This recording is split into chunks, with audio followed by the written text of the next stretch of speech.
The idea of letting her in-laws move in seemed like a reasonable solution to a temporary problem. Samantha, a 35-year-old career woman, had always been focused on her work, her goals, and her life with Braun. However, when a family tragedy struck, everything changed.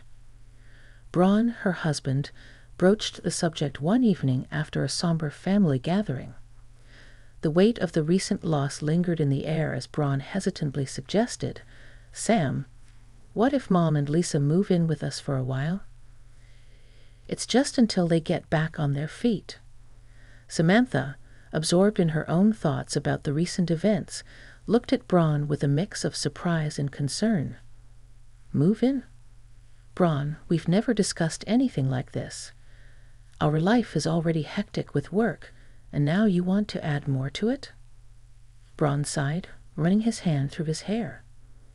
"I know it's not ideal, Sam, but they're family. They have no one else right now, and we can help them. Besides, it's just for a little while until they figure things out." Reluctantly, Samantha agreed. "Fine, but it's temporary, Braun. I need my space and time to focus on my career. I won't compromise that." Little did Samantha know that this unexpected living arrangement would become a turning point in her life. The promise of a temporary stay would unravel into broken commitments, financial struggles, and eventually an unforeseen path to independence. The initial days of the living arrangement felt like an unsteady truce. Samantha tried to maintain a balance between her demanding career and the added responsibilities at home. However, it didn't take long for the promises made by her in-laws to crumble. One evening, as Samantha rushed in from work, she found herself tackling a sink full of dishes and a pile of laundry that seemed to have multiplied in her absence. Frustration etched on her face. She confronted her mother-in-law.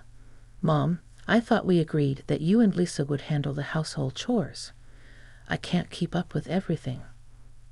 Her mother-in-law, distracted by the television, replied dismissively, "Oh, Samantha, we've had a long day too. We'll get to it when we can. You're young. You can manage." Days turned into weeks, and Samantha found herself shouldering the domestic burden entirely. One evening, as she prepared dinner alone, her sister-in-law, Lisa, entered the kitchen. Samantha, exasperated, questioned, "Lisa, we agreed you would help out. It's not fair that I'm doing everything." Lisa rolled her eyes. "Come on, Sam. It's not like I don't have my own things to deal with. You're making a big deal out of nothing. Just because you make more money doesn't mean we have to do everything you say." The strain on Samantha's marriage became palpable. As she and Braun sat down one evening, she couldn't hold back her frustration. "Braun, we need to talk. Your family staying here is affecting us. They're not keeping their end of the bargain, and it's taking a toll on me, on us." Braun, torn between loyalty to his family and his commitment to Samantha, sighed, "I'll talk to them, Sam. I promise things will get better. Just give it a little more time." Little did Samantha know that these broken promises were just the beginning of the financial struggles that would cast a shadow over her marriage. The breaking point came sooner than Samantha had anticipated. One evening, as she returned home from a particularly grueling day at work, she was met with a sight that would shatter the fragile semblance of normalcy she had been desperately clinging to. The front door, usually welcoming, stood defiantly locked. Bewilderment and disbelief washed over Samantha as she fumbled with her keys, trying to make sense of the situation. Panic set in when the key refused to turn, the door remaining resolutely shut. Desperation clawing at her, Samantha pounded on the door. "Braun." "Lisa." "Open the door. What's going on?" The silence that followed was deafening, and the sinking feeling in Samantha's gut intensified. In a state of shock, Samantha discovered her belongings scattered haphazardly on the porch, a cruel testament to her sudden exclusion. Tears welled up in her eyes as she unfolded a note amidst her discarded possessions. The cold words on the paper cut deep, "Never return." "Consider yourself lucky we didn't discard your belongings. My obnoxious in-laws." As she stood there, locked out of what used to be her home, Samantha felt a mixture of betrayal and anger. In that moment, she knew that her in-laws had orchestrated her forced departure, leaving her with no choice but to pick up the pieces of her broken life. Determined, Samantha called Braun, her voice trembling. "What is this, Braun? Why have you locked me out?" His response was evasive. "Sam, we thought it would be best if you stayed somewhere else for a while.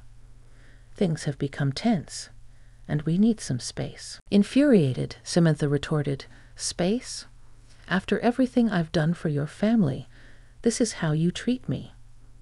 Braun's feeble attempt to explain fell on deaf ears as Samantha, hurt and angry, contemplated her next move. The home she once shared with Braun was now an inaccessible relic of a shattered marriage. As Samantha's world crumbled around her, she found an unexpected strength within. Determined not to be defined by the callous actions of her in-laws, she sought refuge in a small, cozy apartment, a space entirely her own. Surrounded by unfamiliar walls, Samantha experienced a mix of liberation and loneliness. The first few days were a whirlwind of emotions as she grappled with the reality of her newfound independence. It was a bittersweet freedom, an opportunity to rebuild her life on her terms. Embracing this chance to rediscover herself, Samantha hired household services to alleviate the mundane chores that had once overwhelmed her.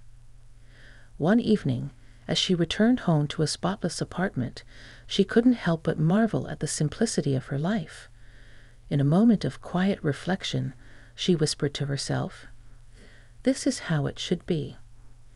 The decision to divorce Braun weighed heavy on her heart, but Samantha knew it was a necessary step toward reclaiming her identity.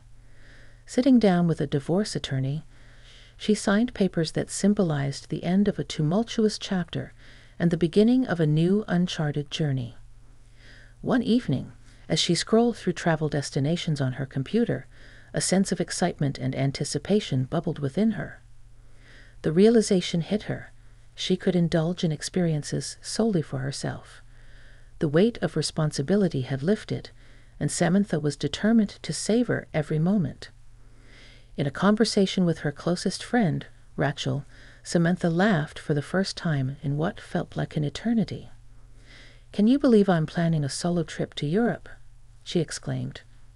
Rachel, thrilled to see her friend rediscovering joy, replied, "You deserve it, Sam. It's time to put yourself first." The months passed, and Samantha's life transformed into a tapestry of personal victories. With each passing day, she reveled in the freedom to make choices without compromise. As the echoes of her broken marriage faded into the background, Samantha embraced the vibrant hues of her newly liberated life. 3 months into her newfound independence, Samantha's phone rang unexpectedly. The number on the screen sent a shiver down her spine. It was her in-laws. Despite the healing wounds and the determination to move forward, curiosity got the better of her, and she answered the call. "Hello." Samantha's voice wavered, a mix of caution and surprise. "Paisley, where are you?" "I went to your parents' house, but they wouldn't tell me. I asked at your workplace, but they wouldn't tell me either." "Tell me where you are," came the stern voice of her mother-in-law. Samantha took a deep breath before responding, "I'm not Paisley anymore, and I'm not coming back. I've moved on with my life." A pause lingered on the line before her mother-in-law continued, "Come back quickly and give us our lives back. We don't even have money to go out and have fun. What are we going to do now?" The plea for help struck Samantha as ironic. After everything that had transpired, her in-laws were now facing the consequences of their actions. Suppressing a sarcastic chuckle, she replied, "Shouldn't you have thought about that before kicking me out and changing the locks? I have my own life now, and I won't be dragged back into your mess." The voice on the other end seemed desperate. "Samantha, you didn't say anything. Are you really listening? Come back quickly. We don't even have money to pay our bills. Our phone and electricity are about to be cut off. We're at our limit. Please come back right away." Samantha's tone turned stern. "I'm not your solution anymore. You made your choices, and now you have to deal with the consequences. Goodbye." As she ended the call, Samantha couldn't help but feel a strange mix of vindication and sadness. The unexpected call had confirmed that, despite the passage of time, her in-laws remained unchanged, still relying on her for financial stability. However, Samantha remained resolute in her decision, knowing that her independence was a hard-earned triumph she would not surrender. In the aftermath of the unexpected call, Samantha found herself grappling with a surge of emotions. The wounds from the past were not easily forgotten, and as she navigated through the complexities of healing, she decided to seek professional guidance. Enter Dr. Miller, a compassionate therapist with a soothing demeanor. Samantha, nestled in the comfortable confines of the therapist's office, began to unravel the layers of pain and betrayal that had accumulated over the past years. Dr. Miller, empathetically listening, remarked, "It's essential to acknowledge the hurt, Samantha. Healing begins with understanding and accepting your emotions." Samantha nodded, her voice trembling. "I trusted them, Dr. Miller. I thought family meant support and love. Instead, I was left locked out of my own home, discarded like I was nothing." Dr. Miller responded with a gentle reassurance. "Your feelings are valid, Samantha. Betrayal from those we trust the most is a profound wound. It will take time, but you have the strength to overcome it." As the therapy sessions progressed, Samantha found solace in expressing her suppressed emotions. She learned to confront the pain head-on, gradually understanding that the healing process was not linear. In one session, she shared a breakthrough with Dr. Miller. "I realized I held on to the idea of family, even when it became toxic. Letting go was hard, but it's necessary." Dr. Miller offered a supportive smile. "Letting go is a form of self-love, Samantha. You're creating space for healing and growth. It's a courageous step." Outside the therapy room, Samantha continued to lean on her support system. A heart-to-heart conversation with her best friend, Rachel, provided further clarity. Over coffee, Rachel said, "You're stronger than you think, Sam. You've survived the unimaginable. Now, it's time to thrive." Samantha, sipping her coffee, nodded appreciatively. "I'm done carrying their burden. It's time for me to live for myself." With each therapy session and heartfelt conversation, Samantha's wounds began to mend. The pain didn't disappear entirely, but she learned to carry it with resilience, turning it into a source of strength rather than a hindrance.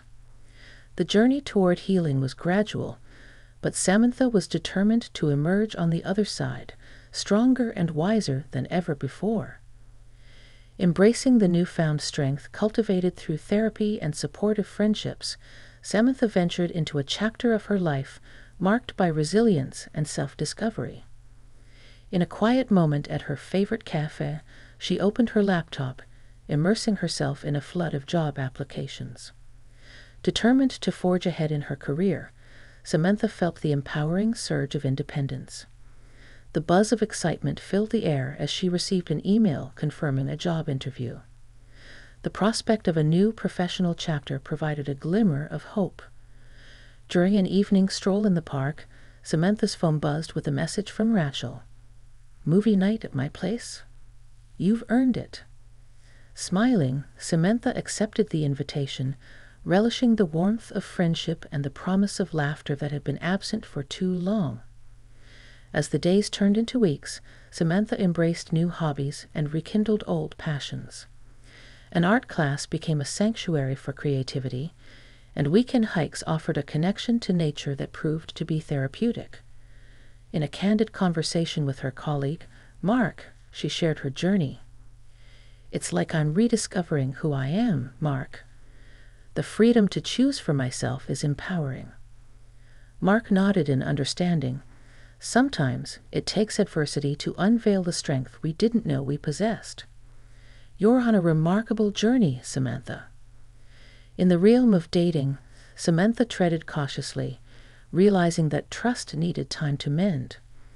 An unexpected encounter with a fellow art enthusiast, Alex, blossomed into friendship, allowing Samantha to navigate a delicate dance between vulnerability and newfound strength. One day, as Samantha perused the shelves of a bookstore, she stumbled upon a travel guide. The idea of solo exploration beckoned, and without hesitation, she purchased the book. Over dinner with Rachel, she announced her plans. "I'm thinking of taking a solo trip. Rediscovering myself in new places sounds like the perfect adventure." Rachel grinned. "You're turning the page on a whole new chapter, Sam. Go, explore, and savor every moment." As Samantha prepared for her solo journey, she marveled at the transformation within herself. The scars of the past had become badges of resilience, and the future was an open canvas waiting to be painted with the vibrant hues of new beginnings. The air buzzed with anticipation as Samantha stood at the precipice of her past, ready to embrace closure. The journey of healing and self-discovery had brought her to a point where she could confront the remnants of a broken marriage. In a lawyer's office, Samantha signed the final divorce papers. The weight of the pen felt both substantial and liberating, marking the end of a tumultuous chapter. As the attorney handed her the finalized documents, Samantha couldn't help but smile, a smile that resonated with newfound freedom. On a crisp afternoon, she sat down with her parents in the familiar comfort of their living room. Her father, noticing the subtle change in Samantha's demeanor, inquired, "Are you okay, sweetheart? You seem different, in a good way." Samantha grinned. "I am, Dad. I've closed a chapter that needed to end. Now I can focus on building the life I want." Her mother, a beacon of support, added, "Sometimes closure is the key to unlocking new opportunities. We're proud of the strength you've shown, Sam." In a symbolic act of letting go, Samantha decided to visit her former home one last time. As she stood on the porch, memories flooded back, both bitter and sweet. She whispered to the wind, "This is goodbye, not just to a house, but to the pain that lived within its walls." A text from Rachel interrupted her moment of reflection. "Coffee at our favorite spot? I want to hear all about your solo adventure plans." At the cafe, Rachel, sensing Samantha's transformed aura, couldn't contain her curiosity. "So, what's next for you, Sam?" Samantha sipped her coffee, her eyes sparkling with determination. "I'm embracing the present and future. No more looking back. My solo trip is just the beginning." In the days that followed, Samantha prepared for her journey with meticulous excitement. She sensed that this solo adventure would be more than a geographical exploration. It would be a journey into the depths of herself, a celebration of resilience and newfound independence. As she bid farewell to her parents and prepared to embark on her solo trip, her father hugged her tight. "Go and conquer, Samantha. The world awaits your strength and spirit." On the plain, as Samantha looked out the window at the vast expanse below, she couldn't help but smile at the realization that closure was not an ending, but a prelude to a vibrant and unwritten future.